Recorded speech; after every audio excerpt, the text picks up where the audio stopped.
او د دې اعتکاف چې کوم فضیلتونه په حدیثو کې راغلي دي هغه فضیلتونه که څوک واوري ځان ورباندې پوه کړي یو کال به هم بیا له دسه دا اعتکاف نصیب پاته له حضرت علي ابن حسین رضی الله عنه څه روایت دی د حضرت علي رضی الله عنه لمسی دی علي ابن حسین له خپل پلار له حضرت حسین رضی الله عنه را نقل کوي وایي ده دا خبره وکړه رسول الله صلی الله علیه وسلم وفرمایل والمن اعتکف فی رمضان چا چې د رمضان مبارک په میاشت کې اعتکاف وکړي د دغه لپاره الله تعالی لیکي حجتین و عمرتین دوه حج الله تعالی ورته لیکي او دوه عمرې الله تعالی ورته لیکي حج سږ کال په څو ده معلومات شته 15 لکه حج سږ کال په 15 لکه هر سړی کوشش دا د حج ته ځي 15 لکه روپۍ تاوان وکړي روان کال بیا ځي دا 15 او 15 مې د 10 لکه تاوان کوي په اعتکاف کې سره د څه ډېرې ولاړې سي د روزه ماته روپۍ به ځینې ولاړې سي 100-200 روپۍ به پر پلیټ ځینې ولاړې سي چې حساب ورته وکړي چې ډېرې سي 10,000 روپۍ مصرف به وځي په 10,000 باندې الله تعالی دته دغه اعتکاف په برکت باندې 2 حج ورلیکي 2 حج د 150 لکو روپو له تاوان الله تعالی بچاوي د 2 حجو ثواب ورته لیکي دین ډېر اسانه ده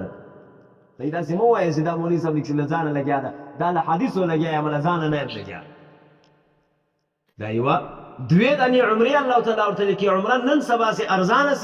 سي په 2.5 لک روپۍ هغه ارزانه عمره ده چې حساب ورته وکړي د 2 عمرو تقریبا 15 لک روپۍ مصرف راځي 1 لک 2 لک 3 لک به ستا خرڅ هم یې هلته پر لارې باندې بیا هلته خرڅ کوې خوراک به کوې هر څیز به کوې دا 10 لکو ته هغه هم رسېږي خو دلته په اعتکاف کې د 10 لکو پر ځای باندې الله تعالی تا په 10,000 باندې خلاصوي پیږي په خبره انشاءالله د 2 حجو او د 2 عمرو ثواب الله تعالی معتکف ته ورکوي څوک چې په اعتکاف کې کښېني دغه ته الله تعالی د 2 حج او د 2 عمرو ثواب ورکوي له حضرت ابن عباس رضی الله عنهما څه روایت دی هغه وایي رسول الله صلی الله علیه وسلم د معتکف په اړه باندې وایي هو یعکف الذنوب ويجرى له الحسنات كعامل الحسنات كلها وای دغه معتکف چې کوم دی چې کله په مسجد کې کښېنستی له هر قسمه ګناه څه دی راوګرځېدی له هر بېهوده کار څه دی راوګرځېدی له ګناه څخه راخلاص نو دغه معتکف په هر مازدیګر تلی د همسایه کره به یې صدقه ورکوله په خیرات کې به یې یو پلیټ بوړ وروړی یا به یو پلیټ وریځې وروړلې دغه معتکف به هر مازدیګر تلی ادرې ته چې اعتکاف ته نه و لوېدلی ادرې ته به تلی ادرې وخت مړو ته به دعا کوله دا معتکف به په ورځ کې خامخا یو مریض ته ورتلی پر هغه مریض باندې به یې پوښتنه کوله نو اوس خو دغو کارونه راوګرځېدی هغه نیک کارونه خو ټول څنګه چې له ګناه راوګرځېدی خو له نیکو کارو څه هم راوګرځېدی په دا اعتکاف کې نیک کارونه هم نسي کولی رسول الله صلی الله علیه وسلم فرمایي وایي دغه معتکف خو له ګناهو راوګرځېدی چې راوګرځېدی هغه کومې نیکیانې چې ده له اعتکافه بغیر کولی له اعتکافه د باندې و یجرا له الحسنات كلها د لره دغه حسنات چې کومې نیکیانې ده کولې دا ټولې دته لیکل کېږي که عامل الحسنات کلها لکه دی چې فی الحاله په هغه حسنه په هغه نیکي باندې اخته ګورې قانون واورئ که څوک په ځواني کې د جماعت شوقي و د لمانځه شوقي و مسجد ته راتلی پر وخت باندې جماعت ته راتلی هر جماعت یې په ټینګه باندې کوئ دا سړی که سپینږیری سي یا دا سړی مریض سي یا د عذر په خاطر باندې له ده څه جماعت پاته سي الله تعالی ده ته پرته جماعت ثواب لیکي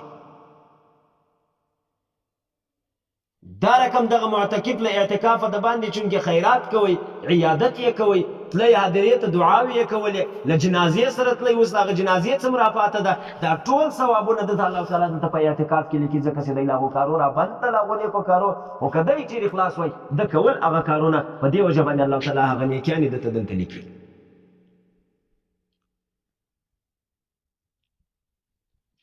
دا د ابن عباس رضی الله عنهما یو روایت دی بل روایت دغه عبدالله ابن عباس رضی الله عنهما را نقل کوي وی رسول الله صلی الله علیه وسلم فرمایي من اعتکف یوما ابتغاء وجه الله تعالی چا چې یوه ورځ د د الله تعالی د رضا په خاطر باندې اعتکاف وکړ جعل الله بینه وبین النار 3 خنادق الله تعالی د ده او د جهنم په مابین کې 3 خندقه جوړوي كل خندق ابعد مما بین الخافقین دا هر خندق تر دا مابین د اسمان او د ځمکې چې کومه فاصله ده تر دغه زیات غټ خندق باندې پیږي خندق څه ته وایي خندق وا غټې نالۍ ته وایي هغه غټه چرۍ دا اوس یې دلته د بایپاس په څنګ کې ایستلې ده تاسو بلدلي دغه د خندق وایي دا الله تعالی د انسان او د جهنم په مابین کې 3 دانې خندق جوړوي هر خندق به د مابین د اسمان او د ځمکې چې کومه فاصله ده تر دې به زیات تر دې به غټ خندق الله تعالی په اعتکاف باندې انسانان له جهنم خلاصي الله تعالی په اعتکاف کې انسانانو ته د هغو کارونو ثواب لیکي چې هغه د نه دي کړي د هغې نیکي ثواب ورته لیکي چې هغه د نه دي کړي الله تعالی د اعتکاف په برکت باندې انسان له ګناهو راګرځي یو ضعیف روایت راځي ګوري په فضایلو کې ضعیف روایت هم حجت ګرځېدای شي دا یو اصول واوري په فضایلو کې ضعیف روایت هم حجت ګرځېدلی شي خو په احکامو کې ضعیف روایت حجت نشي ګرځېدی یو روایت کې راځي رسول الله صلی الله علیه وسلم ته منسوب ده دا روایت چې که چا اعتکاف وکړ فواق ناقه چا که دونه اعتکاف وکړ لکه د وشي د فواق په برابر باندې په فواق باندې سر د خلاصول شي فواق له څه ته وایي لکه د وشي فواق دونه اعتکاف یې وکړ الله تعالی دته دونه ثواب ورکوي لکه داسې یو مری آزاد فواق و څه ته وایي ګورئ فواق و دې ته وایي چې کله دا وشه یا غوا یا وزه یا میږ دا چې کله لوسې دا شیدې ځینې راتویېږي په مابین کې شیدې بندېږي